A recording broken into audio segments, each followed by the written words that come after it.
क्या कर रहा है? झगड़ा कर रहा है?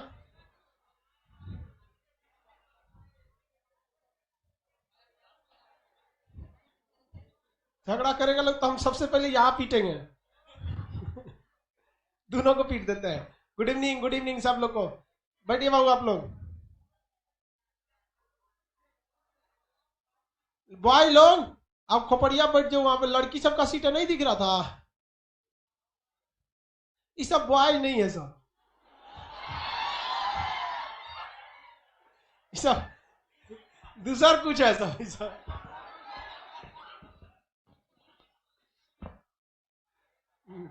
बीचों वाला नहीं है सब, कौन और है सब।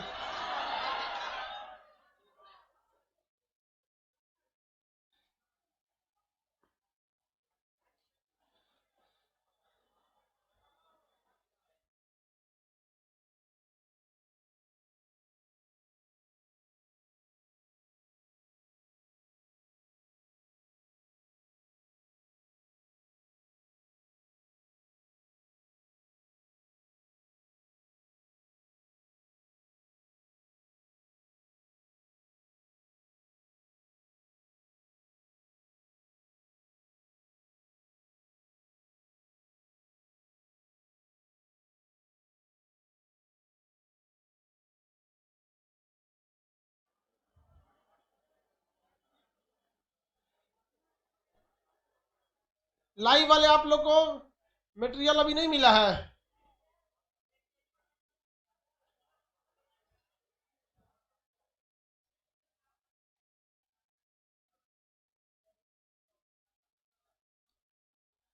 चलो वो सार्क तक बता दिए थे ना? कल मैप आसियान भी बता दिए थे। पीडीएफ नहीं मिला है, पीडीएफ अभी डाल देंगे हम। तो चलिए अभी ध्यान से देखिए, पीडीएफ का फिलहाल तो जरूरत नहीं। एटलस देखें, ये एटलस आप लोग ले लीजिएगा। क्या नाम है इसका? Oxford school Atlas. 2 दिन टाइम मिलेगा, सैटरडे संडे आप इसे ले लेंगे। ऑक्सफोर्ड क्या है? School Atlas.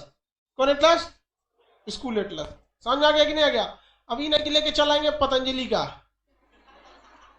तो देखिए पतंजलि के एटलस में भी सब कुछ रहता है, बट पेज नंबर कुछ और रहेगा, हम बोलेंगे कुछ और आपका आ जाएगा कुछ और। ऑक्सफोर्ड स्कूल एटलस, समझ में आ गया? क्या नाम बोले हैं? School Atlas. तुम बीच में खड़ा मत हुआ कर लो, इधर भागो, इधर नीचे बैठो, इधर आके जल्दी जल्दी बैठो इधर। ऑक्सफोर्ड स्कूल एटलस ले लेंगे। इसी में पेज नंबर पे आपका 45, पेज नंबर 45 है कि 53 है? 53। इसके पेज नंबर 53 पर है आपका सार्क देश। इसके पेज नंबर किस पर है? 53 पर है। 9th एडिशन की 10th एडिशन, 9वां संस्करण। 10th भी आ गया क्या? हाँ, 9th ले लीजिएगा। कौन सा? 9th। चलो टाइम से आया करो बमनी। हाँ, कोनो ले लीजिए, आपको कोई दिक्कत नहीं है। इंग्लिश लीजिए, फारसी लीजिए, चाइनीज, कोई दिक्कत नहीं। सारे नक्शा में रहता है, बस थोड़ा सा पेज नंबर का डिफरेंस रहता है, बाकी कोई अंतर नहीं आता है। तो सारे लड़के का पेज नंबर एक ही जैसा रहेगा तो इजी रहेगा, आप लोग ले लेंगे। पतंजलि का भी आता है क्या? आता ही होगा। चलो भैया अब स्टार्ट करते हैं हम लोग एक एक करके कंट्री को पढ़ना। बाबू बैठ जाओ नीचे, देख रहे हो ये सब कैसे बैठा है सब, वैसे ही तुरंत। नहीं तो एकदम दीवार पे चल जाओ, पीछे फायर वाला लगा हुआ ना सिलेंडर, उस पर चढ़ के बैठ जाओ। आगे नहीं, टोपी वाला। लाइव क्लास खड़ा करके तुम लोग को समझाएंगे नहीं, शर्म लग रहा है नीचे बैठने में? गाँव को आता है सर, इतना पढ़ने वाला एक से एक लड़का रहता है। कल एक तो पूछ रहा था, सर हमको नीचे बैठना पड़ता है, हम आप सीट लेने के लिए 1 घंटा पहले आना पड़ता है, हमको बस आप अलाउ दे दीजिए ना, हम हाफ पैंट पहन के चला है ताकि नीचे बैठने में दिक्कत ना हो हमको। तो हम हाफ पैंट का तो परमिशन नहीं थे, हम कहते लोअर पहन के आ जाओ। अब ऐसा थोड़ी क्लासरूम है, कल को कोई मौलाना साहब कहेंगे कि लुंगी पहन के आ जाएंगे, सबको आदमी परमिशन नहीं दे सकता। Half pant and lungi not allowed. Lower पहन के आइए, बैठिए, पढ़ाई करिए, सब समझ में आएगा।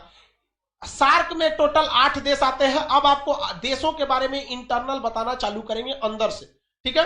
सार्क में टोटल 8 देश, 8 देश के नाम आपको पता है? मालदीव, श्रीलंका, भारत, पाकिस्तान, अफगानिस्तान, नेपाल, भूटान, बांग्लादेश।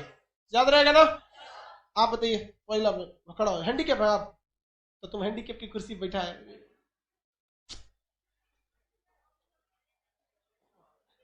यह बताओ ये देश कौन है? मालदीव। कौन देश है? मालदीव। मालदीव समुद्र के किनारे बीचों बीच में स्थित एक द्वीप है। द्वीप है, कई सारे द्वीप है। ये एशिया में सबसे छोटे देश में है, ठीक है। इतना छोटा छोटा द्वीप है और इसकी जो ऊंचाई है समुद्र के लेवल से, ये ऊंचाई महज 1.5 मीटर है। 1.5 मीटर का कहने का सेंस है कि जो फर्श पर आप लोग बैठे हैं और जो हम इतने ऊंचाई स्टेज पर, तो मेरा स्टेज केवल 1.5 मीटर ऊंचा है।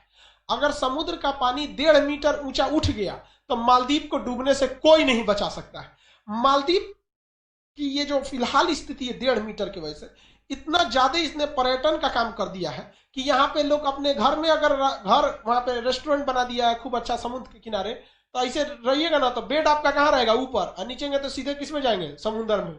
अब गहरा नहीं है, समुद्र की गहराई अचानक नदी की तरह नहीं होती कि हचाक से चल जाएंगे, कुछ दूर तक जाइएगा तब धीरे धीरे होता है। तो पर्यटन के लिए जो है ये मालदीव बहुत ही बेहतरीन है। मालदीव की राजधानी क्या है? माले। मालदीव की राजधानी माले। इसका समुद्र तल से ऊंचाई में है 1.5 मीटर।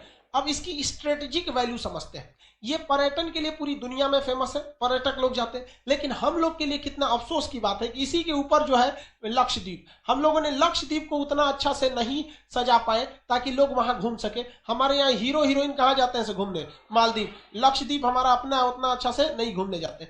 यहां पर मालदीव को फंसाने के चक्कर में पड़ गया चाइना। चाइना ने सोचा कि यहां अगर हम सेना का अड्डा ले लेते हैं, इसको कैसे भी अपने फेवर में ले लेते हैं मालदीव को, तो ये हम हमेशा यहां से भारत पर हम क्या कर सकते हैं? नजर बनाए रख सकते हैं। समझ आ रहा है कि नहीं आ रहा है? तो इसने इसी हिसाब से मालदीव का माले बंदरगाह लेने के लिए पेशकश किया था।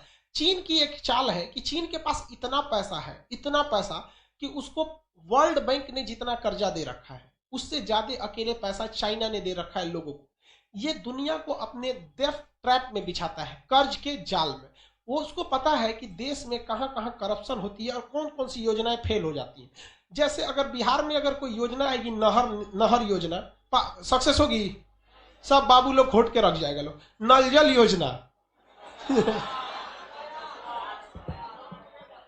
नल जल योजना में टंकी घरे खोल के लेके चल जाएगा सर। भाई नल जल की जरूरत अच्छी बात है, बट वहां दीजिए जहां सूखा क्षेत्र है। अदरवाइज में नल जल की जरूरत बहुत ही ज्यादा नहीं है।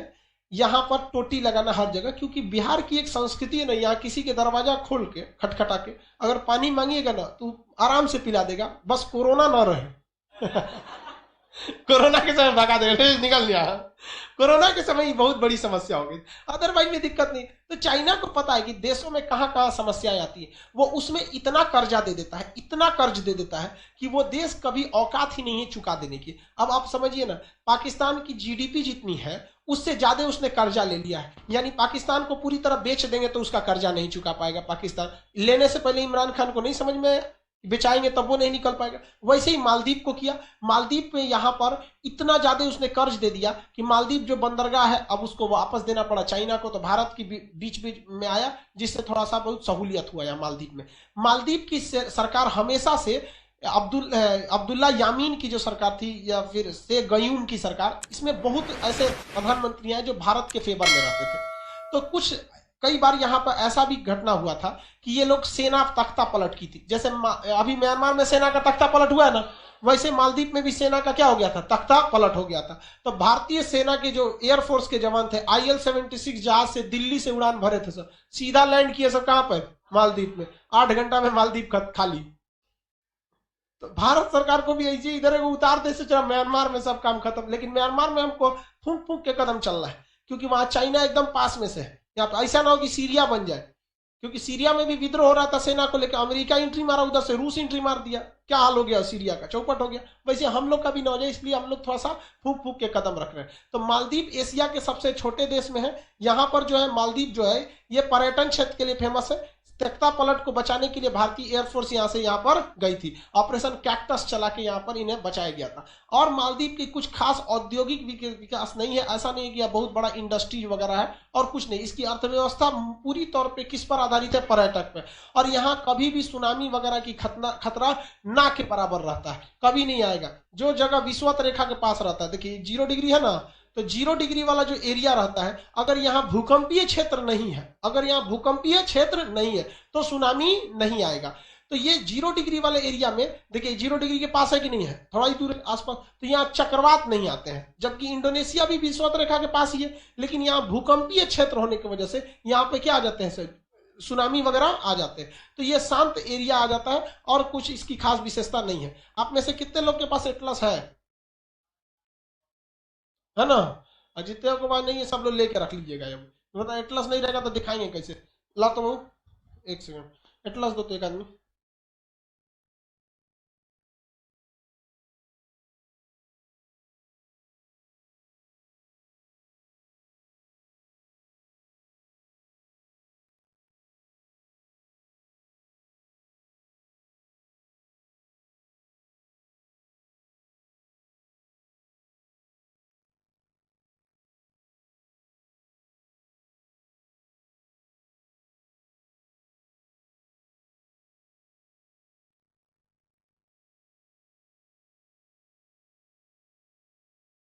हाइलाइटर देखे? हाँ देखो भाई, जितना नया लड़का है सबको एक तो ये क्या खरीदना है, ऑक्सफोर्ड, और ये एक सुगा कलर का हाइलाइटर। जो जगह बोलेंगे उस पे ये सुगा कलर का हाइलाइटर को क्या कर देना है, चला देना है, ताकि वो जगह भभके थोड़ा सा, आपको तुरंत क्या लेना है, भभकने लगेगा। किस कलर का लेना है? सुगा कलर के अलावा अगर कोनो कलर का मार्कर लिया तो थूर देंगे हम उसको, ठीक है? कौन कलर? और किसी कलर का है किसी का? सबका सुगा कलर का रहना चाहिए, पकड़ो इसको, ठीक है? ऑक्सफोर्ड ये रहना चाहिए। जैसे जैसे जैसे मालदीव बताए तो मालदीव पे क्या करना है, सुगा कलर सही से चला देना है। अब कोनो बकलोलवा काला रंग का लाएगा, मालदीव गए मालदीव। ये मालदीव के ऊपर वाला देश कौन सा है? श्रीलंका। मालदीव के ऊपर वाला श्रीलंका। चलो भाई ध्यान से देखो, यहाँ पे श्रीलंका। श्रीलंका भारत से बहुत प्राचीन संबंध है, रावण के समय में भी ये श्रीलंका था। श्रीलंका और भारत के बीच में राम सेतु है, इसकी चर्चा जब तमिलनाडु करेंगे तब बताएंगे। अब यहाँ पे बहुत भीषण बवाल हुआ श्रीलंका को लेकर। यहाँ आपने सुना होगा LTTE, liberation tigers of Tamil इलम, LTTE, liberation tigers of Tamil इलम। इसे को लिट्टे कहते हैं, क्या कहते हैं? लिबरेशन टाइगर्स ऑफ तमिल इलम। यहाँ एक विद्रोही संगठन था। ये कैसे हो गया, इसको ध्यान से देखिए, ये बड़ा उटपटांग चीज हो गई यहाँ पे। इसमें भारत का भी बहुत बड़ा हाथ था। शीत युद्ध क्या था? शीत युद्ध, प्रथम विश्व युद्ध 1914 में चालू हुआ। 1919 में फाइनली वर्साई की संधि द्वारा खत्म हुआ था, हालांकि खत्म तो 1918 में ही हो गया था। 1939 में चालू हुआ सेकेंड वर्ल्ड वॉर। 1939 से लेकर 1945 तक जापान पर बम पटकाया, सब युद्ध खत्म हो गया। 1945 ये दो प्रथम विश्व युद्ध, द्वितीय विश्व युद्ध। इसके बाद चालू हुआ कोल्ड वार। कौन सा वार? Cold war. कोल्ड वार को हम लोग कहते हैं शीत युद्ध। अब दोबारा चालू हो रहा है शीत युद्ध। ये शीत युद्ध जो था ये चालू हुआ था 1945 से और ये चला था 1991 तक। 1991 46 साल तक चलने वाला ये सबसे जबरदस्त युद्ध था शीत युद्ध। इस शीत युद्ध में एक भी गोलियां नहीं चलाई गई थी, डायरेक्ट ये युद्ध चल रही थी अमेरिका और USSR। उस समय सोवियत संघ नाम था इसका। उस समय 15 देश थे सब, इसका नाम क्या था? सोवियत संघ, जिसे अभी आप रूस देख रहे हैं। इन दोनों के बीच में भीषण युद्ध को क्या कहा गया? शीत युद्ध। इन दोनों ने आपस में एक भी गोलियां नहीं चलाई, एक भी गोली नहीं चलाई, लेकिन पूरी दुनिया में लाश का ढेर बिछा के रख दिया, पूरी दुनिया में कटवा के रख दिया शीत युद्ध के चल। कब तक चला ये? 91 में खत्म इसलिए हुआ कि सोवियत संघ 15 देशों में टूट गया, जिस वजह से ये युद्ध खत्म हुआ। शीत युद्ध क्या था? अमेरिका चाहता था कि पूरी दुनिया उसके फेवर में रहे, उसके हिसाब से काम करे। रूस चाहता था कि पूरी दुनिया उसके फेवर में रहे, उसके हिसाब से काम करे। तो एक ये हो गया और एक ये हो गया। इसे कहा गया पहली दुनिया। जो देश अमेरिका के साथ थे, जो देश किसके साथ थे? अमेरिका के साथ थे। पीडीएफ वाले लोग परेशान नहीं हुए, अभी आपके पीडीएफ की कोई जरूरत नहीं है। पीडीएफ मंडे को भरवाएंगे, हम आपको कल पीडीएफ डाल देंगे। तो जो देश अमेरिका के साथ थे उन्हें क्या कहा गया? पहली दुनिया। और जो देश रूस के साथ थे उन्हें क्या कहा गया? दूसरी दुनिया। और इसी पहली दुनिया के चक्कर में, दूसरी दुनिया के चक्कर में पूरी दुनिया तबाह हो गई। जो गया अमेरिका के फेवर में उसको रूस धो देता था, डायरेक्ट अमेरिका को नहीं धोता था, जो गया उसको धो देता था। और जो रूस के फेवर में गया उसे अमेरिका धो देता था। जैसे आपको एक एग्जांपल देते हैं, आपका यहां देखिए इराक, कौन देश? इराक, सीरिया, ये किसके फेवर में थे? सब रूस के फेवर में। अमेरिका यहां विद्रोह खड़ा करा के धूर दिया किसको? इन लोग को। आप बताइए, क्या अमेरिका ने रूस में एक को गोली चलाया? क्या रूस ने अमेरिका पे चलाया? सद्दाम हुसैन चल गए। सद्दाम हुसैन चल गए, बशर अल असद चल गए, मोहम्मद गद्दाफी ये लीबिया में, होस्नी मुबारक मिस्र में, शेख अब्दुल्ला सालेह यमन में, इस सालेह नाम है, साले नहीं, इन सब को साला भी कह दोगे तो क्या दिक्कत है, अपना दिन खराब हो जाएगा। कोनो काम का होता है तो सब कोनो काम का नहीं समझा। तो पहली दुनिया किसे कहा गया? जो देश अमेरिका के फेवर में थे। दूसरी दुनिया किसे कहा गया? इसमें क्या हमें पहली दुनिया में जाना चाहिए कि दूसरी दुनिया में? ये समस्या भारत के सामने थी उस समय जब देश आजाद हुआ था और अंग्रेज हमें अंधेरी गली के मुहाने पे छोड़ के चले गए थे, जहां पता ही नहीं था कि कैसे क्या चीज चलता है। हम लोग यहाँ तो राजतंत्र था, उसके बाद अंग्रेज आए, सब लोकतंत्र पता ही नहीं था। बहुत सारी चीजें सिखा के भी गए थे अंग्रेज, क्योंकि हम लोग को सुप्रीम कोर्ट की स्थापना नहीं करनी थी, सारा सिस्टम पहले से था, संसद क्या होता है सब पहले से था, तो हम लोग को तो मिल गया। लेकिन जवाहरलाल नेहरू के सामने सबसे समस्या थी, ये जवाहरलाल नेहरू के समय का सबसे अच्छा स्टेप था, गुट निरपेक्ष। क्या था? गुट निरपेक्ष। हम किसी दुनिया में नहीं रहेंगे, हम लोग एक अपनी दुनिया बसाएंगे। समझा गया कि नहीं? हम लोग क्या करेंगे? एक अलगी दुनिया। अलगी दुनिया का नाम रह गया तीसरी दुनिया। कौन सा दुनिया? तीसरी दुनिया। इस तीसरी दुनिया में जवाहरलाल नेहरू अकेले पड़ गए थे, इसलिए उन्होंने क्या किया कि भारत से तो जवाहरलाल नेहरू ही नेतृत्व कर रहे थे। अब जैसे मान के चले विदेश में जाएंगे तो नरेंद्र मोदी माने भारत हो जाएगा, समझा रहा है कि नहीं? तो जवाहरलाल नेहरू यहां से किए, मिस्र को कहे कि देख भैया तू बर्बाद हो जाएगा, तू मेरे साथ है, और इंडोनेशिया को अपने साथ ले लिए और यूगोस्लाविया को अपने साथ ले लिए। 4 गो देश के प्रधानमंत्री, इसका नाम था अहमद, यहाँ के राजा का नाम क्या था? अहमद, यहाँ पे नेहरू, यहाँ पर मिस्र में कर्नल नासिर, इन्हीं के नाम पर नासिर झील है, कर्नल नासिर। और मार्शल टीटो, यहाँ पे कौन थे? Marshal Tito. 4 लोगों का ग्रुप बनाया। कौन सा ग्रुप? 4 लोग। याद रखिए भैया, गुट निरपेक्ष non aliasing movement, non aliasing movement 1961, non aliasing movement 1961। हम किसी भी गुट में नहीं है, इसे कहा गया गुट निरपेक्ष। कौन सा? गुट निरपेक्ष। गुट निरपेक्ष आंदोलन 1960 से 61 का सबसे बड़ा आंदोलन था। कब चालू किया गया? 60 से 61 के बीच में। गुट निरपेक्ष आंदोलन किसने चालू किया? जवाहरलाल नेहरू। इन्होंने कहा कि हम किसी भी गुट में नहीं रहेंगे, क्योंकि गुट के चक्कर में हम बर्बाद हो जाएंगे। अब बताइए, अगर ये आंदोलन अकेले नेहरू चालू किए रहते तो दिक्कत हो जाता भाई, अकेले सबके निशाने पे हम आ जाते कि ढेर होशियार बन रहा है, क्या पता ब्रिटेन से आजाद होकर अमेरिका या फ्रांस रूस के गुलाम हो जाते, और हो जाते तो कोई बहुत बड़ा बात नहीं था। आज भी हम लोग रूस और अमेरिका के इतना पावरफुल थोड़े हैं आज के वक्त में भी, उस वक्त की तो बातें छोड़ दीजिए। तो नॉन एलाइजिंग मूवमेंट चालू कर दिया गया, हम किसी भी गुट में नहीं है। इसे कहा गया तीसरी दुनिया। कौन सी दुनिया? तीसरी दुनिया। इसी को कहते हैं दक्षिणी दुनिया। कौन दुनिया? दक्षिणी दुनिया। इसी को कहते हैं विकासशील देश, कि अभी ये डेवलपिंग फेज में है। तो डेवलपिंग फेज होने की वजह से चक्कर पकड़ नहीं करना चाहिए। तो जवाहरलाल नेहरू ने क्या चालू किया? गुट निरपेक्ष। और भारत किसी भी पक्ष में नहीं गया। लेकिन एक बात पता था भारत को कि हमेशा कोई ना कोई ऐसा शक्तिशाली आदमी से पहुंच बनाए रखो कि जरूरत पड़ने पे वो काम आ सके। तो चुपके से समझौता किससे हो गया था? रूस से, कि भैया हम लोग कभी कभी भाई भाई की तरह रहेंगे, लेकिन दुनिया के सामने क्या रहेंगे? गुट निरपेक्ष। हाथी के दांत दिखाने की और खाने की ओर। हम लोग किसमें थे? गुट निरपेक्ष। लेकिन रियल में किसके साथ थे? रूस के साथ। लेकिन हमारी नीति हमेशा स्वतंत्र रही थी। ऐसा नहीं था कि रूस ने जो बोल दिया हम वही करेंगे, हम लोग अपना सोच समझ के रखते थे। इस बीच में रूस के साथ एक दगाबाजी हो गई, प्रकृति ने धोखा दे दिया रूस को। रूस की सेना बहुत विशाल थी और प्रथम विश्व युद्ध में सबसे ज्यादा लात खाया था कोई तो रूस। और रूस का ऊपरी भाग समुद्र से पूरी तरह बर्फ से ढक जाता है। ये एरिया क्या हो जाता है? ढक जाता है बर्फ से। अब बर्फ से ढक जाने की वजह से इस एरिया से आप नौसेना नहीं ले जा सकते, और दूर की लड़ाई में जब भी काम आएगी तो नौसेना काम आएगी, एयरफोर्स काम नहीं आती है। आप खुद देखिए ना, फ्रांस है ना, फ्रांस और ये भारत है, यहां से राफेल जहाज आ रहा था तो दुबई में रुक के तेल भरा, और के बाद भारत में आया।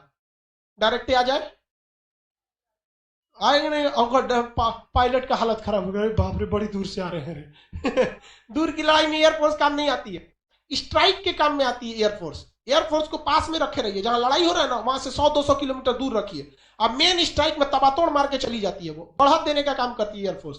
बड़ी लड़ाई में नहीं आएगी, मतलब आपको लगेगा दूर की लड़ाई में काम आ जाए तो नहीं आएगी। अब थल सेना वो तो जाएगी 3 महीना बाद। वहां पे कौन काम आता है? नौसेना। नौसेना की जहाजें इतनी बड़ी रहती हैं जिसका कोई हद नहीं। भाई एक पूरा का पूरा शहर बना रहता है उसमें, अब पूरी नौसेना की जहाजें क्या होती है, बहुत बड़ी होती है। नौसेना की जहाज में बैठिए, सारे लोग की नौसेना बैठेगी, नौसेना यहाँ ले आके अपनी जहाजें लगा देंगे सब लाइन से। उस जहाज के ऊपर दुनिया भर के एयरफोर्स रहेंगे, विमान वाहक पोत होते हैं ना, जहाजे के ऊपर लैंड कर जाते हैं। वहां से तोप टैंक मिसाइल मारते रहिए धड़ाधड़, ये एरिया खाली हो जाएगा तो जहाजिया किनारे ले आके थल सेना को उतार दीजिए। क्या कर लीजिए, उतार दीजिए थल सेना, इतना एरिया कब्जा होगा, थल सेना 1 महीना के अंदर अंदर एयरपोर्ट बना देगी, यहाँ से जहाज ले आके एयरपोर्ट में उतार दीजिए, हाँ ये एरिया मेरा हो गया। अब उधर से ना थूरा जाता है धीरे धीरे, तो दूर की लड़ाई में हमेशा कौन काम आएगा, नौसेना। और नौसेना रूस की फंस गई ऊपर बर्फ में फंस गई। और जबकि अमेरिका की नौसेना यहां से यहाँ खोपड़िया पे जा सकती थी और यहाँ से मार देती। अब का रूस का कि ले भाई साहब, अब तो हमको इधर से आना पड़ेगा, इस एरिया से मारना पड़ेगा, बड़ी लंबा हो जाएगा, है कि नहीं। अमेरिका दिमाग लगाया कि इधर कहीं अगर हमको एक ऐसा सेना का अड्डा मिल जाए जहां से हम पता कर ले कि कितना जहाज निकली है सब इधर से, तो यहाँ हम पहले से तैयारी में बैठल रहे। आओ ससुरा, दूसरे के खेत में लड़ाई होगा, जीत गए तो वो फायदा, खेत जरल तो उसका, है कि नहीं। यहां पहुंचना ही नहीं देंगे, पहुंचेगा। अब भारत और चीन के बीच में लड़ाई अगर जापान में हो तो क्या दिक्कत है, क्या चलो लड़ते हैं वहां पे, यहां गलवान में हो गया इसलिए ना दिक्कत है। तो यही सोचा, इसलिए उसने सोचा कि क्या किया जाए, कौन से देश को पकड़े यहाँ पे जहां इजीली पकड़ा जा सकता है। तो मिल गया श्रीलंका। कौन देश, श्रीलंका। भारत से कहा कि भारत हमको यहाँ पे ट्रांसमिशन लगाने के लिए, बड़का रडार स्टेशन लगाने के लिए जमीन दो ना, वहां में एयरफोर्स वगैरह रखेंगे। तो भारत, नेहरू ने उसको समझा दिया कि देखिए, आप क्लास ना किए हैं खान सर का, नॉन एलाइजिंग मूवमेंट, आपको ना पता है, हम लोग दूसरे दुनिया के हैं।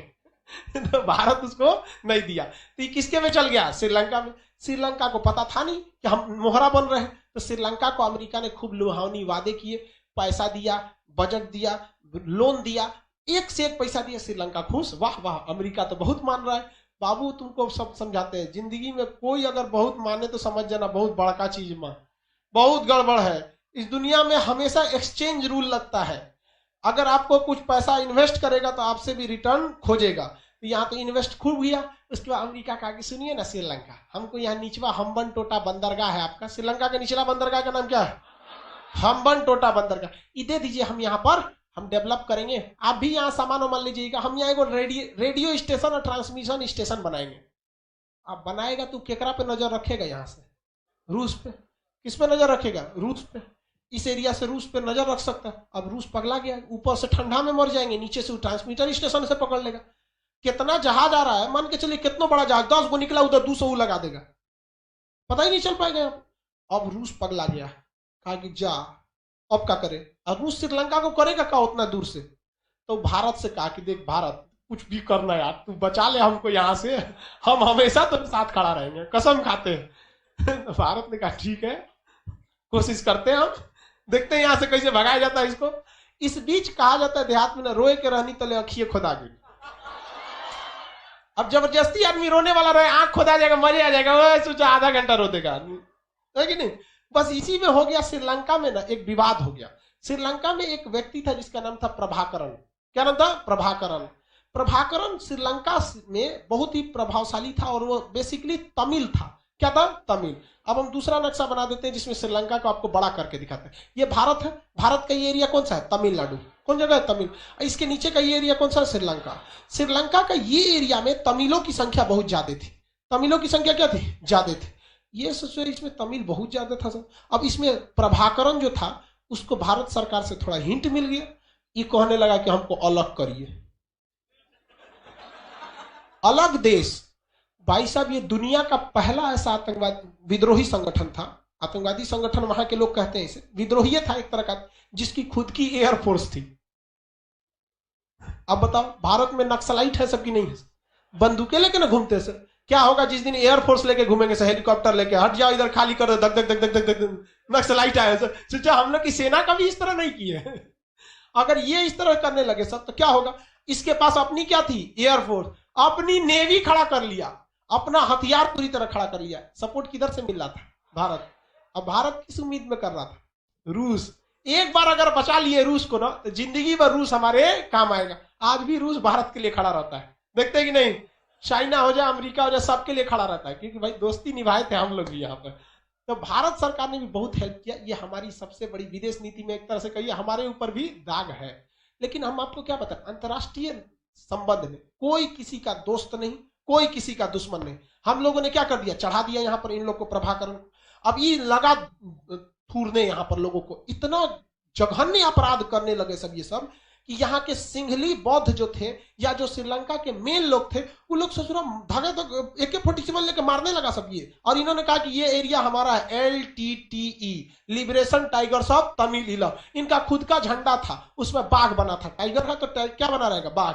तो liberation tigers of Tamil Eelam विद्रोही संगठन किसने बना दिया, प्रभाकर। किसने बना दिया, प्रभाकर। प्रभाकर नहीं, प्रभाकरण। क्या बनाया, प्रभाकरण। प्रभाकरण, प्रभाकरण ने इसने चालू कर दिया। इतना भयानक विद्रोह हुआ कि श्रीलंका सरकार पागल हो गई, पूरी तरह से क्या हो गई, पागल हो गई। अब भारत सरकार ने भी नहीं सोचा था कि इतना खतरनाक कांड करेगा। ये यहां से बढ़ते बढ़ते ज्यादातर श्रीलंका के एरिया पे कब्जा कर लिया। लो, अब ऐसा लगने लगा कि जैसे ये खुद अलग देश नहीं मांग रहे हैं, श्रीलंका को अलग कर देंगे, लो तुम जाओ उधर। अब भीषण बवाल हो गया। श्रीलंका भी धीरे धीरे समझ रहा था कि आखिर मैटर क्या है। श्रीलंका भारत से कहा कि भाई आप ये लिट्टे को प्लीज समझाइए, ऐसा नहीं होना चाहिए, हम आप जो कहेंगे हम आपकी बात मानेंगे। तो भारत का प्लानिंग क्या था पता ही है क्या जी,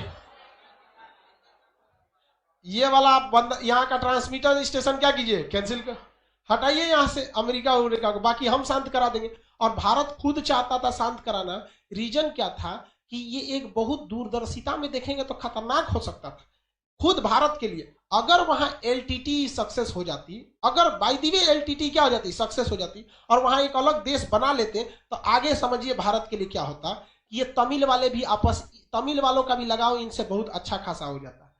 आज भी अगर भारत सरकार LTT के लिए कुछ अच्छा काम करती है, मतलब श्रीलंका के लिए कोई अच्छा काम करती है, तो ये विरोध करता है सब भारत सरकार।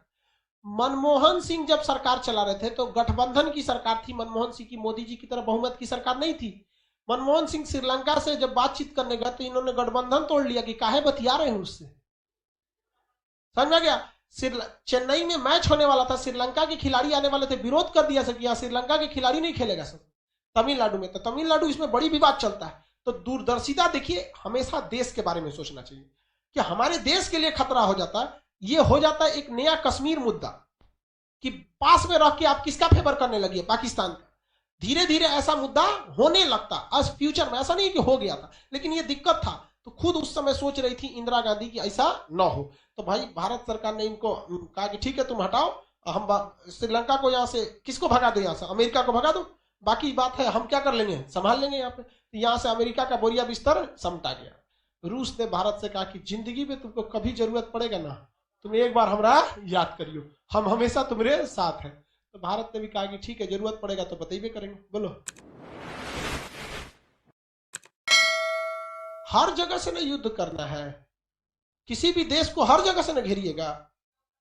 अरे बाबू, तो अमेरिका नजदीक किधर से भी रहे, एक की ओर से हमला किया जाता है युद्ध में, चारों ओर से न किया जाता है, तो हर ओर से घेरना रहता है उसको। तो ये जगह हो गया आपका हम्बन टोटा, यहां से कौन चला गया, अमेरिका यहां से चला गया। Liberation tigers of Tamil Eelam अब तमिलनाडु के किसके लिए समस्या बन गए, सब श्रीलंका के लिए।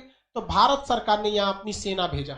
भारत सरकार ने क्या भेजा, सेना। राजीव गांधी थे उस समय प्रधानमंत्री, सेना भेजे। और राजीव गांधी के कहने पर यहां पर भारतीय सेना गई और liberation tigers of Tamil Eelam के जितने आतंकवादी थे सबको धंधना के भून भान के खत्म कर दिया। अब भाई तू कितनों हो तो विद्रोही ना हो, भारत की फौज के आगे क्या करोगे। हाँ, ऐसा ऐसा बहुते विद्रोह भारत ने कश्मीर में शांत किया, शांत करा दिया। अब प्रभाकर पगला गया, मरा गया प्रभाकर वगैरह सब कहे ससुराई तो धोखा दिया हम लोग को, हम लोग को लग रहा था देश बनाएगा, ये तो दूसरे मैटर के लिए निपटा के चल गया। उन लोगों ने कहा कि ना छोड़ेंगे राजीव गांधी। अब डबल समस्या। श्रीलंका के लोग भी भली भांति समझ रहे थे कि शुरुआत में लिट्टे को समर्थन किसने दिया था, भारत। अब भारत दोनों ओर से गया। श्रीलंका के लोग को भी पता था कि लिट्टे को पहले चढ़ाया कौन, भारत, और लिट्टे को भी पता था चढ़ा के हमको मारा कौन, भारत। तो भारत किसका दुश्मन हो गया, दोनों का। अब राजीव गांधी गए, जब भारतीय फौज कहां गई, श्रीलंका में, और पूरी तरह से वहां धो दी लिट्टे वाले को। तो भारत सरकार, राजीव गांधी प्रधानमंत्री बन के गए थे परेड में गॉड ऑफ ऑनर की सलामी लेने के लिए। तो वहां जब ये इसको क्या हुआ जी,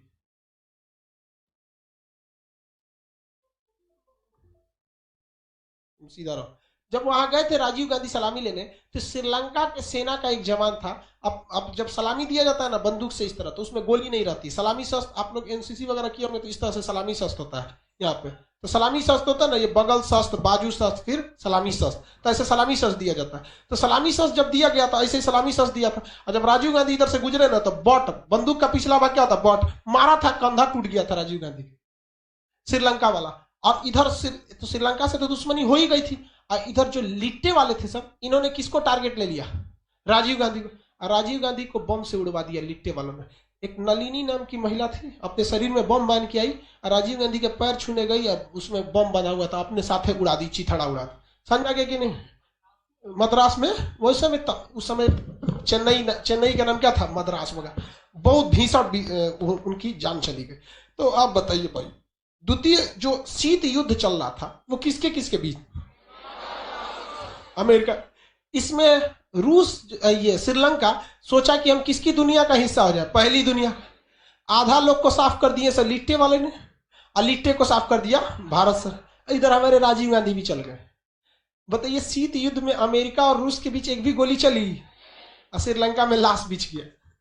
अब भारत के सामने एक समस्या ये आ गई कि अमेरिका ससुरा हम लोग को टारगेट ले लिया कि तुम ही चोट्टा हटाया है यहां से। अब भारत सरकार फिर टेंशन में आ गई कि हम तो इससे दोस्ती तो हो गया, लेकिन वो पागल थोड़ी है अमेरिका। अमेरिका क्या कहेगा, तो अब भारत से दुश्मनी ले लिया। अब कहा कि भारत तुमको भी नहीं छोड़ेंगे। इधर चीन खूब खुश हो गया, हाँ आओ आओ, हमारी सीधाने आ रहे थे ना, आओ। अब भारत की दुश्मनी किससे, अमेरिका की दुश्मनी किससे हो गई, भारत, चीन, रूस। अब भारत ने कहा, अमेरिका ने कहा कि छोड़ेंगे नहीं ये करा। अब अमेरिका का अगला नजर आया नेपाल। किसका नजर आया, नेपाल। अब नेपाल के राजा को ही फुसलाना चालू किया। इन्हों के दिन खराब है, अभी देखिए ना, इनका दिन खराब। भाई नेहरू पागल थोड़े था जो गुट निरपेक्ष में जा रहा था। श्रीलंका थुरा है ना अभी एलटीटी से, अब यहाँ नेपाल में गया अमेरिका। नेपाल को खूब पैसा वैसा दिया, एयरपोर्ट और बनवाने लगा, स्कूल कॉलेज खुलवाने लगा। तो नेपाल खूब खुश हो गया, वाह वाह, अमेरिका जैसा बड़ा देश हमारा का फेवर कर रहा है। देखो भाई साहब, अगर बड़े लोग या गुंडे बदमाश, इन लोग से दोस्ती बहुत खराब होती है। इससे सूर्य कब पलटते हैं किसी को ठीक नहीं होता है। इन लोग की दोस्ती दुश्मनी का कोई ठीक नहीं होता, कब किधर चल जाते हैं। इसको अगर अच्छे से समझना है ना, तो बिहार की एक मूवी थी अपहरण, अजय देवगन की, नाना पाटेकर, अजय देवगन, उसमें देखिएगा बड़ा आदमी किस तरह पलट जाता है। इन लोग का कोई कोने थाली में पलटेगा से कोई ठीक नहीं होता। इसलिए भारत समझ रहा था कि भैया अमेरिका किसी का नहीं है। नेपाल खूब खुश, वाह वाह। अब नेपाल में एक बहुत बड़ी समस्या थी, आंख के मरीज। वहां पर जलवायु ऐसी थी कि आंख बड़ी जल्दी खराब हो जाता था। अमेरिका ने क्या किया, खूब डॉक्टर भेजा। अमेरिका में एक से एक डॉक्टर थे सब। ओ माय गॉड, आंख तुम्हारा खराब है, लाओ ऑपरेशन कर देते हैं। धड़ाधड़ वहां ऑपरेशन करना चालू किया। अब जहां जो चीज होता है ना, वहां के लोग, रीजनल लोग सीख जाते हैं उस चीज को। अब जैसे मान के चलिए कहीं पे कोई भी चीज का उत्पाद, जैसे मान के चलिए बिहार में ही लिट्टी बहुत ज्यादा बनता है, तो यहाँ हर आदमी को नॉर्मली पता है कि लिट्टी बनेगा कैसे।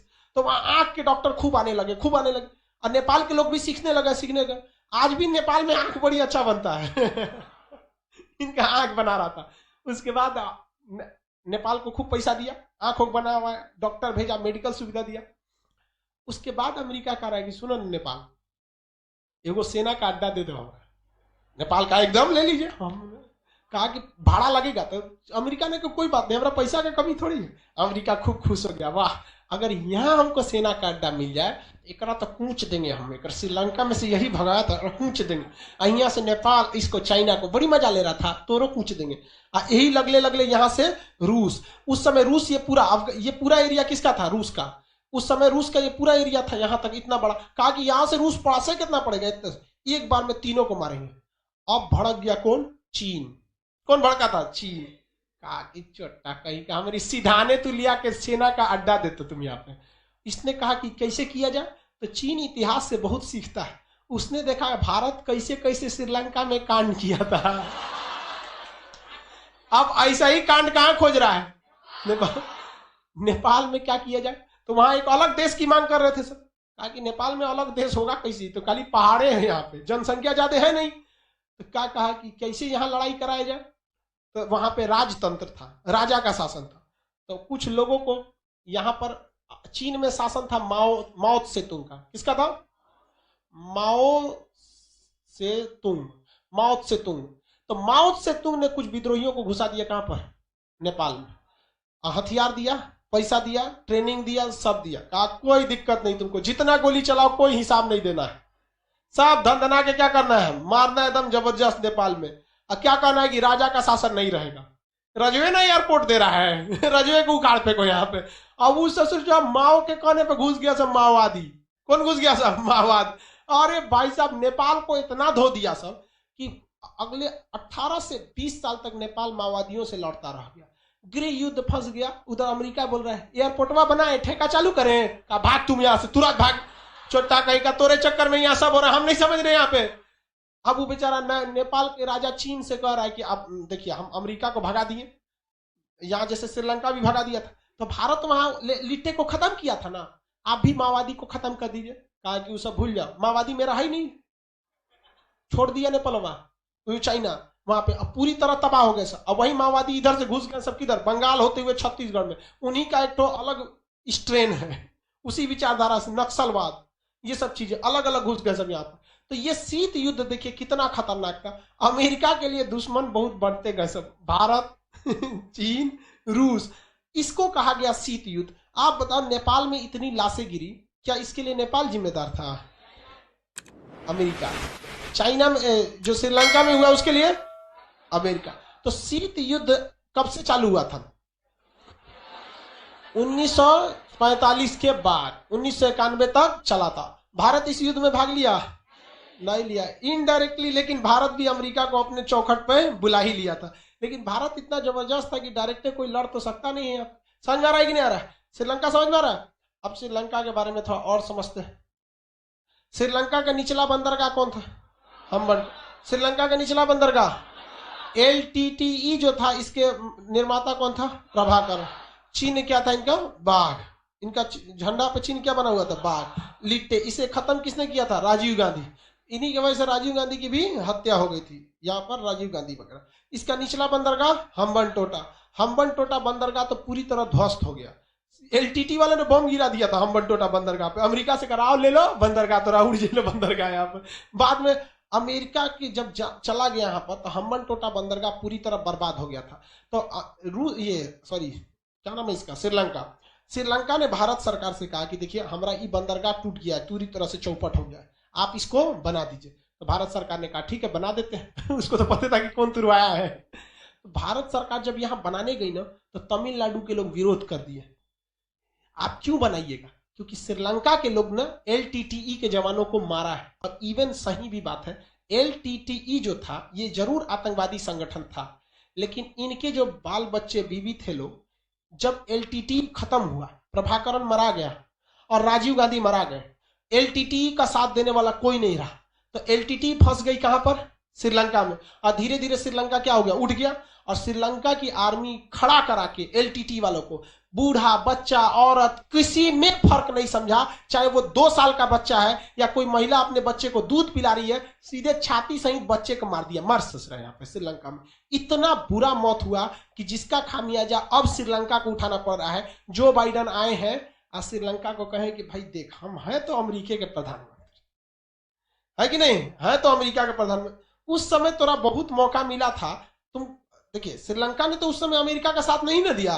अब जो बाइडन ये मुद्दा उठा दिए हैं यूएन में। कहां उठा दिए? यूएन में, कि श्रीलंका ने LTTE को मारने के बहाने किसे बर्बाद कर दिया, वहां पे मानव अधिकार का बहुत ज्यादा उल्लंघन किया। अब श्रीलंका परेशान है बेचारा कि एक बार तो पिटाए LTTE से, एक बार पिटाए भारत से, अब जा रहे हैं यूएन में मुकदमा लड़ने। और यूएन में मुकदमा हार जाएंगे तो हमको व्यापार पर प्रतिबंध लगा दिया जाएगा, हम चौपट हो जाएंगे। तो भारत से कह रहा है कि आप बचा ना लीजिए, आपका बतिया लोग ज्यादा मानेंगे क्योंकि आप पड़ोसी हैं, हम कह देंगे तोरा ऊजा से कौन चीज दिखता है अब भारत के साथ समस्या देखिए, अगर भारत श्रीलंका के साथ खड़ा है, भारत श्रीलंका के साथ खड़ा है, तो श्रीलंका ने LTTE के लोगों को मारा था और LTTE के लिए कहां के थे? तमिलनाडु। इसका मतलब भारत किसके खिलाफ हो गया? तमिलनाडु। तमिलनाडु में अभी से लोग मुंह फुला लिए नरेंद्र मोदी के प्रति और मनमोहन सिंह पे दबाव बना दिए थे। तो इनको लगता है कि नरेंद्र मोदी मनमोहन सिंह है। अरे वो पत्नी से ना डरा तो तमिलनाडु से डरने वाला है। उन्होंने कह दिया कि देखिए आप राज्य हैं, सही है, आप राज्य की जिम्मेदारी हमारी है, लेकिन जब बात आएगी कि किसी देश को, पूरे भारत को खुश रखना है, कि एक राज्य को खुश रखना है, तो उस स्थिति में कितना भी कड़ा डिसीजन लेना रहे, हम देश के बारे में सोचेंगे। भारत सरकार श्रीलंका के लिए खड़ा हो गया। रीजन समझिए क्या होगा कि भारत सरकार अगर यहां नहीं खड़ी होगी तो श्रीलंका जो है ये अपना बंदरगाह किसको दे रखा है? तमिलनाडु का ये हम्बनटोटा बंदरगाह चाइना को दे रखा। मनमोहन सिंह से श्रीलंका चिल्लाते रह गया कि आप हमारा बंदरगाह बना दीजिए, कौन सा? हम्बनटोटा। लेकिन तमिलनाडु के लोगों ने कहा कि ना ना मत बनाइएगा, हमारे लिट्टे वालों को मारा है यहाँ पर, तो भारत सरकार नहीं बनाया। अब चाइना ने इतना ना कर्जा दे दिया इस बंदरगाह के लिए कि इस बंदरगाह पर अब वहां पर चाइना का कब्जा है। अब आप बताओ, चाइना की नेवी तब यहां आ सकती है? अब हम लोग चाइना यहां मत देखिए, अब चाइना कहां है? यहां है। तब भारत सरकार ने डील किया है किसे? श्रीलंका से। देख भैया, यूएन में हम तोरा बचा सकते हैं, यूएन में हम बचा सकते हैं, एक के शर्त कि इस बंदरगाह पर चीन की नौसेना का एक को जहाज खड़ा नहीं होना चाहिए। वो अपन पानी वाला जहाज ले आए, बोरा अपना भर के ले आए, आटा चावल बेचे, इधर ले आके मोबाइल वोबाइल बेचे, लेकिन अपना प्लास्टिक का चावल अपना इधर प्लास्टिक का चावल बेचे, समझ गया? ये सब करे, लेकिन यहाँ नौसेना नहीं आना चाहिए। तो श्रीलंका इस बात पर रेडी हो रहा है मोदी जी के साथ कि आप हमको किस में बचा लीजिए? यूएन में। हम यहां पर चाइना की नौसेना आने ना देंगे। क्योंकि समस्या समझिए, अभी राम सेतु और श्रीलंका के बीच में एक राम सेतु है, राम सेतु, वो गहरा है ये नहीं है, उसमें से जहाज नहीं जा सकती है, पानी वाली जहाज। तो कहने के लिए हम लोग यहाँ श्रीलंका दिख रहा है, अगर हमको भारत के इधर से इधर जाना है तो इसमें से नहीं जा सकते हैं। हमको कैसे जाना पड़ेगा? नीचे से जाना पड़ेगा इसे। यहाँ कौन बैठा है? चाइना। धो देगा कि बैठल रहेगा वहां पे? आइए आपको धो देगा, आप जाइएगा कैसे इधर से इधर? तो ये समझौता जो किया जा रहा है वो क्या सही है या नहीं है?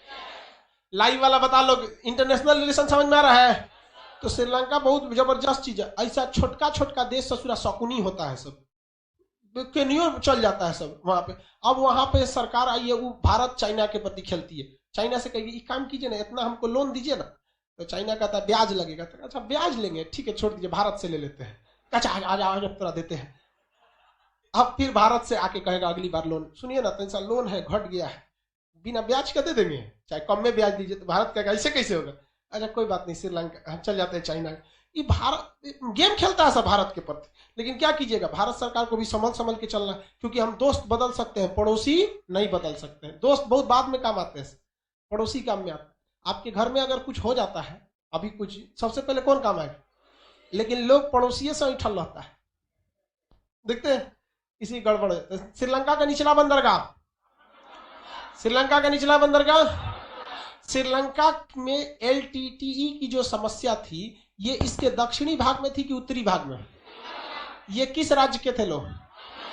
तमिलनाडु के ही थे। बहुत साल पहले ये जाके कहां बस चुके थे? श्रीलंका में जाकर बस गए थे। अभी के वक्त में श्रीलंका की सरकार, श्रीलंका की सेना दो लोगों के साथ बड़ी उटपटांग काम करती है।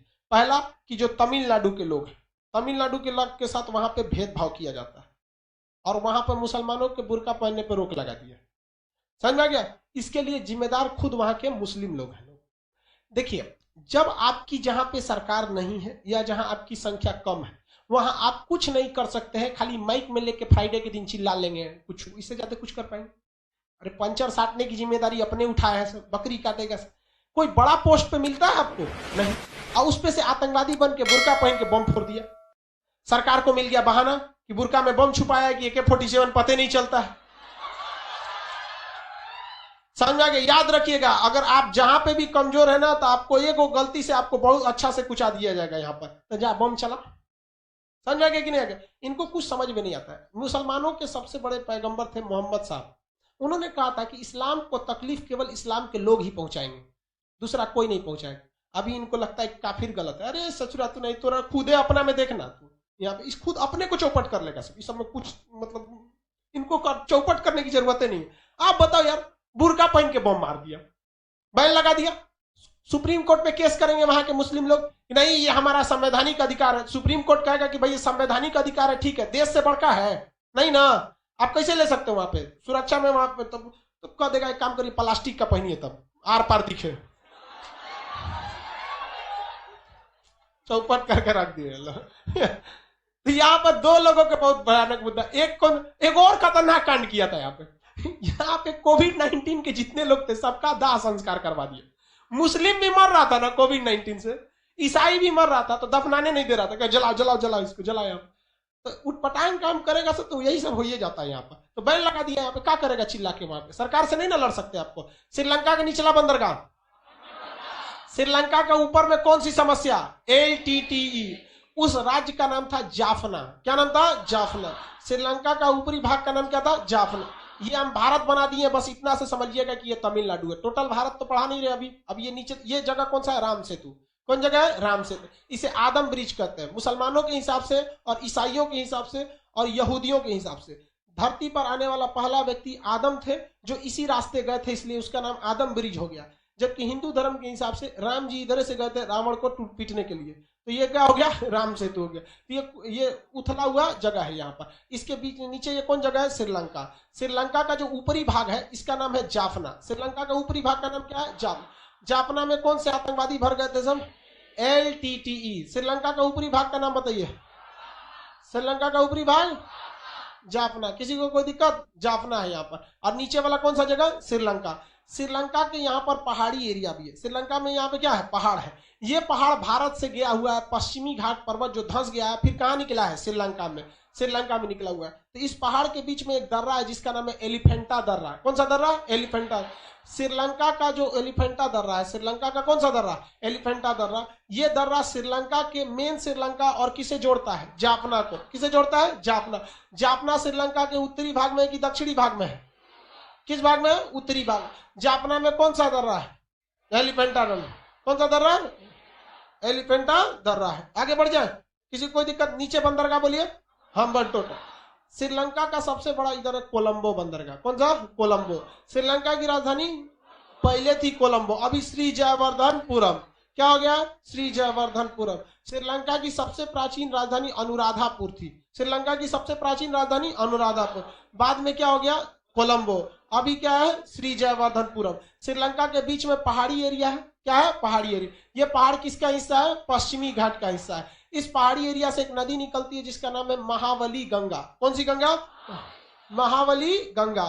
श्रीलंका की सबसे बड़ी नदी, श्रीलंका की सबसे बड़ी नदी महावली गंगा। श्रीलंका का ये जो पहाड़ है ये बीचों बीच में या उत्तर दक्षिण? बीचों बीच में। किसमें है? बीचों बीच में। बीचों बीच का श्रीलंका के बीचों बीच की जमीन कैसी है? उठी हुई है। ये किस पहाड़ का हिस्सा है? पश्चिमी घाट। बीच में ये जलमग्न हो गया। बीच में कौन सा सेतु है? राम सेतु। राम इंग्लिश में बोलेंगे तो आदम ब्रिज। कौन सा ब्रिज? आदम ब्रिज। यहाँ कौन सी नदी है? महावली गंगा। यहाँ दो बड़े बंदरगाह, एक कोलंबो, ये हम्बनटोटा, एक कोलंबो। कोलंबो के पास ही शहर कौन सा इसका? श्री जयवर्धनपुरम। श्रीलंका जो है यहाँ बौद्ध धर्म की अधिकता है। यहाँ 80% से ज्यादा लोग कौन से धर्म के हैं? बौद्ध धर्म। अशोक ने अपने बेटे महेंद्र और बेटी संघमित्रा को कहाँ भेजा था? कौन से धर्म अपना लिया? बौद्ध धर्म अपना लिया था। तो सोचिए भारत से इसका कितना पुराना रिलेशन है। रावण भी कहाँ का था? श्रीलंका का था। यहाँ पे रावण दशानन, यहाँ पे बहुत बहुत बड़ा योद्धा और बहुत बड़ा वो था, विद्वान था रावण। लेकिन उसके अंदर एक वो खराबी थी, अहंकार ज्यादा था। नहीं तो इतना बड़ा पढ़ा लिखा था ना कि खुद राम जी अपने भाई लक्ष्मण को शिक्षा लेने भेजे थे कि नहीं भेजे थे? सोच सकते हैं कितना पढ़ा लिखा था। ये लक्ष्मण जी तनी ईगो वाले आदमी थे, जाके सीधन में खड़ा हो गए, रावण पढ़ाओ हमारा भगा दिया था, नहीं पढ़ाया था। राम जी से जाके बोले कुछ नहीं बताया, तो वही कहे जाके पैताने बैठो, ऐठल रहेंगे तो पढ़ाएगा तो शिक्षा दिया था यहाँ पे। श्रीलंका में बौद्ध धर्म की अधिकता। यहाँ हिंदू धर्म भी है बहुत कम, ईसाई भी है बहुत कम, और मुस्लिम भी है बहुत कम। यहाँ पर अमेरिका जो है वो ईसाइयों पे भी सब बैन लगा देता है सब वहाँ पे। अब बताइए कोरोना किसी को हो गया है अब जो उसका स्पिरिचुअल है, अब हिंदू धर्म में मान के चलिए कि जब तक वो अपनी मतलब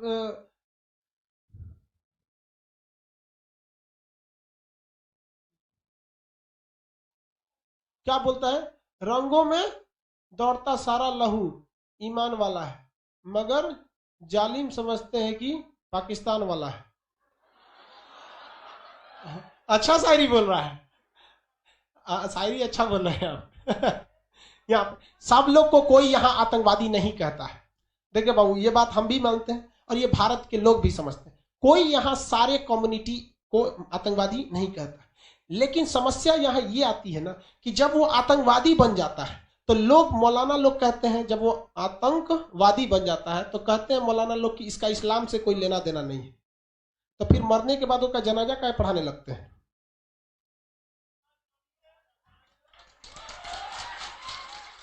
एक साथ दो दो चीजें कैसे चल सकती हैं?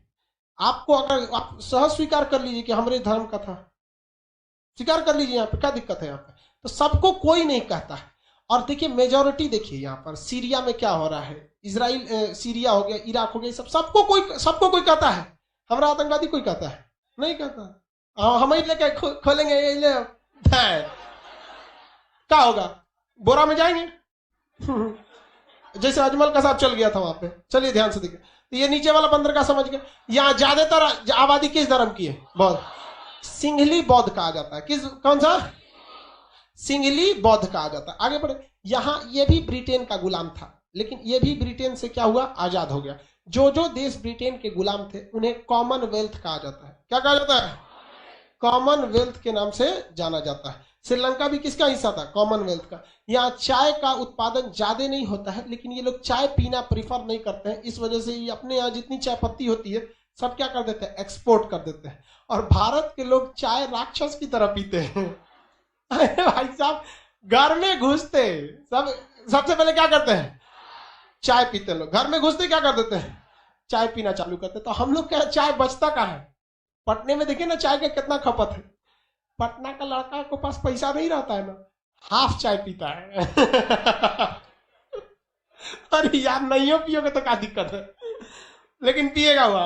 अब होटल वाला दे देता है हाफ चाय दीजिए, हाफ चाय पी लेता है। सिचुएशन समझता है। चाय की भी कई वेराइटी यहाँ पाई जाएगी। कोनो अगिए में गैली में डाल के बना रहा है कोई, कैसे। तो हम लोग क्या, चाय होता है, बट उस चाय को हम लोग क्या कर देते हैं? खत्म कर देते हैं। चाय में थीन पाया जाता है। क्या पाया जाता है? थीन। और कॉफी में कैफीन पाया जाता है। ये केमिस्ट्री का टॉपिक। ये श्रीलंका समझ आ गया? श्रीलंका के बीचों बीच में पाया जाने वाला पर्वत किस पर्वत का हिस्सा है? पश्चिमी घाट का। इस पर्वत से कौन सी नदी निकलती है? श्रीलंका की सबसे लंबी नदी है मौली गंगा। श्रीलंका का निचला बंदरगाह, यह बंदरगाह। श्रीलंका की राजधानी श्री जयवर्धनपुरम। श्रीलंका का ऊपरी भाग जाफना। जाफना में कौन सा आतंकवादी संघ? LTT, liberation tigers of Tamil इलम। तमिल इलम। श्रीलंका प्रथम दुनिया का कि दूसरी दुनिया का? पहली दुनिया। श्रीलंका कौन सी दुनिया का था? पहली दुनिया का देश था। किस देश का था? पहली दुनिया का देश। जब पिटाया ना तो तीसरी दुनिया का हो गया अभी किस दुनिया का है? तीसरी दुनिया का है। अब भारत किस दुनिया का था? तीसरी दुनिया का। पाकिस्तान पहली दुनिया का था। पाकिस्तान पहली दुनिया का इसलिए बन गया कि अमेरिका का साथ रहेगा तो भारत उसको नहीं थूरेगा, लेकिन वो बेवकूफ, उसको पता ही नहीं था कि भारत पहले से समझौता किससे करके बैठा है। अगर पाकिस्तान को, भारत में झगड़ा हो गया तो पाकिस्तान को बचाने कौन आएगा? अमेरिका। और भारत को बचाने पहले कौन पहुंचेगा? देखिए दिमाग किसका तेज था एक बार हुआ था तो रूस पहुंच गया और अमेरिका नहीं पहुंच पाया। इसको आप आगे का क्लास मंडे को करेंगे। आप लोग मटेरियल ले लेंगे और ये एटलस का बुक